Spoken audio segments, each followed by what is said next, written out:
জয় জগন্নাথ। জয় জগন্নাথ বললে যে স্থানের কথা প্রথমে মনে পড়ে তা হচ্ছে শ্রীক্ষেত্র জগন্নাথ ধাম পুরী। তবে আজ আমি জগন্নাথ ধাম পুরীর কথা বলবো না। আজ নবনির্মিত জগন্নাথ মন্দির, যা আমাদের সকলের প্রিয় দীঘাতে তৈরি করা হয়েছে, তারই কথা বলবো। এই জগন্নাথ মন্দির কিভাবে তৈরি হলো, কিভাবে আসবেন এই জগন্নাথ মন্দিরে, কি কি বিশেষত্ব রয়েছে এই মন্দিরে, এই মন্দিরটি কবে থেকে জনসাধারণকে প্রবেশ করতে দেবে, মন্দির তৈরি হলো কিভাবে, কোথা থেকে এসেছে পাথর, যাবতীয় তথ্য, কবে হবে উদ্বোধন, যাবতীয় খুঁটিনাটি নিয়ে ট্যুরিস্ট ডেস্টিনেশন আজ আপনাদের প্রবেশ করাবে জগন্নাথ মন্দির দীঘাতে।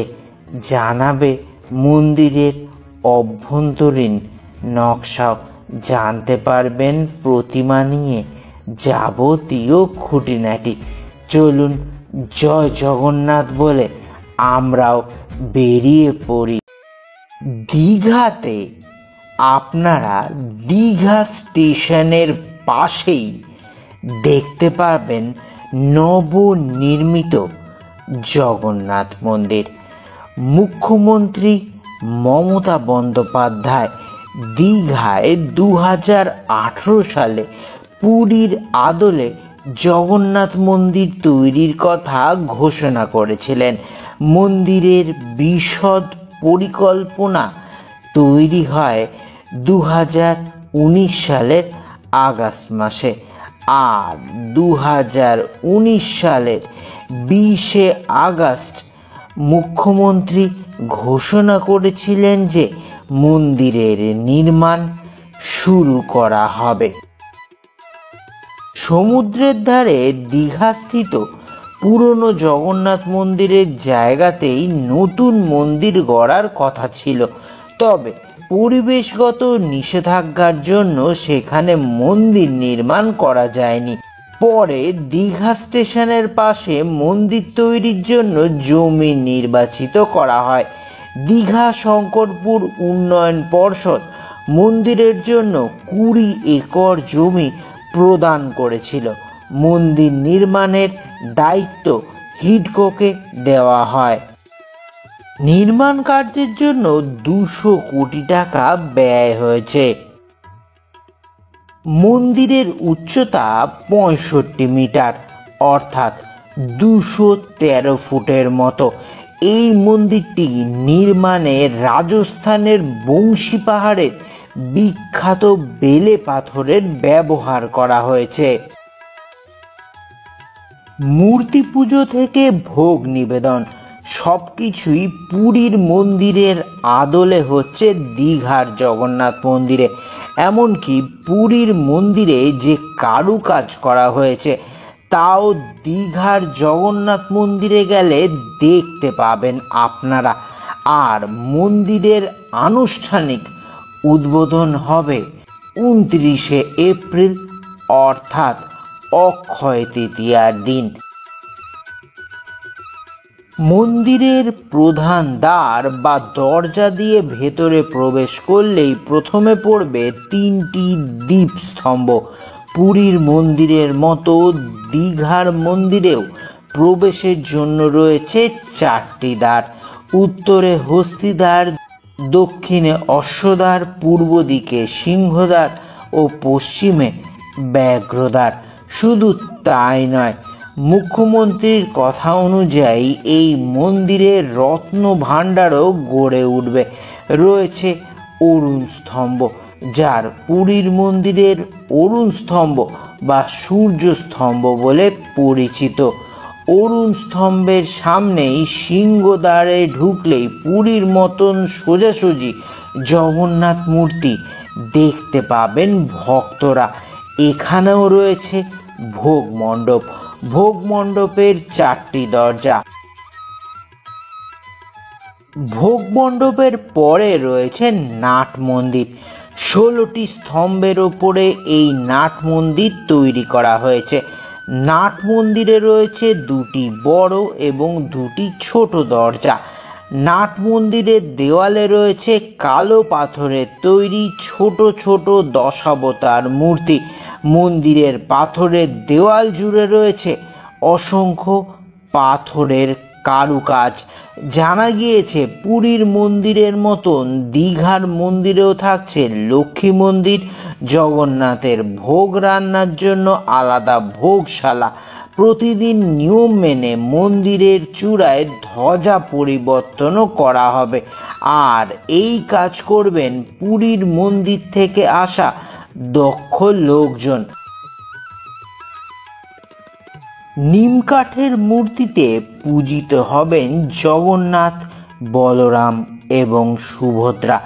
পুরীর নিয়ম মেনে নির্দিষ্ট দিনে হবে বিগ্রহের প্রাণ প্রতিষ্ঠা। আর 29শে এপ্রিল অর্থাৎ অক্ষয় তৃতীয়ার আগের দিন থেকেই সাজো সাজো রব হবে, শুরু হবে পুজো পাঠ।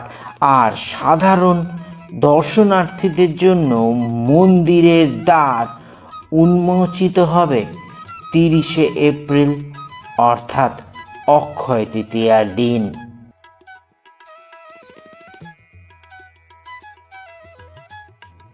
দীঘার মন্দিরকে ঘিরে এখন দীঘা সেজে উঠেছে।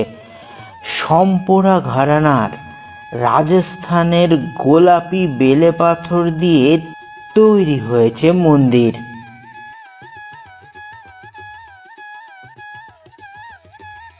মন্দির নির্মাণের কাজে রাজস্থানের 800 কারিগর হাত লাগিয়েছিলেন।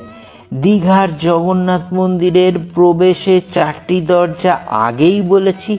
সিংহদ্বারে কালো রঙের 34 ফুট লম্বা 18 মুখী অরুণ স্তম্ভ থাকছে।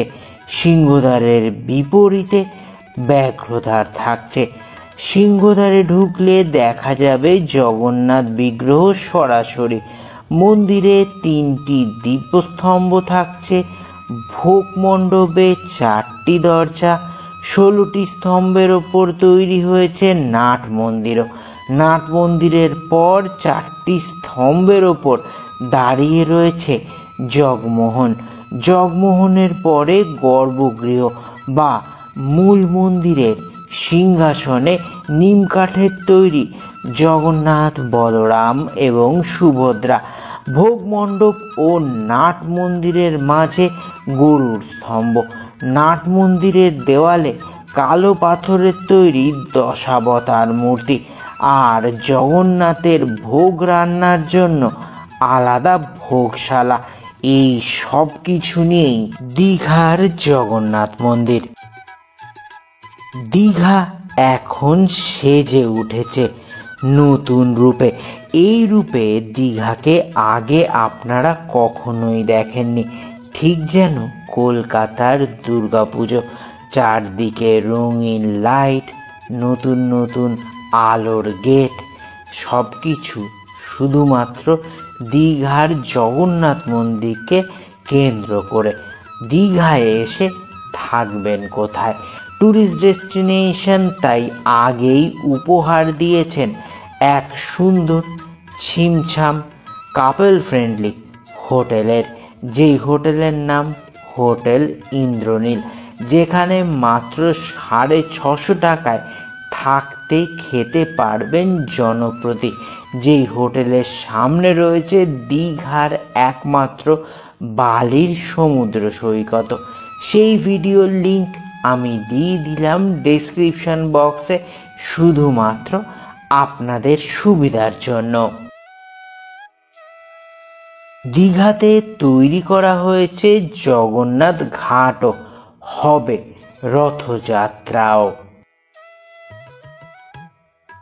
ট্যুরিস্ট ডেস্টিনেশন আজ আপনাদের দীঘার জগন্নাথ মন্দিরের খুঁটিনাটি যাবতীয় তথ্য জানালো। কবে উদ্বোধন, কিভাবে আসবেন, কোথায় মন্দির তৈরি হয়েছে, মন্দিরের যাবতীয় তথ্য। আর আজকের ভিডিওর জন্য অবশ্যই ট্যুরিস্ট ডেস্টিনেশনকে লাইক, শেয়ার এবং সাবস্ক্রাইব করুন, কারণ এরকম ভিডিও আরও আসতে চলেছে অনেক।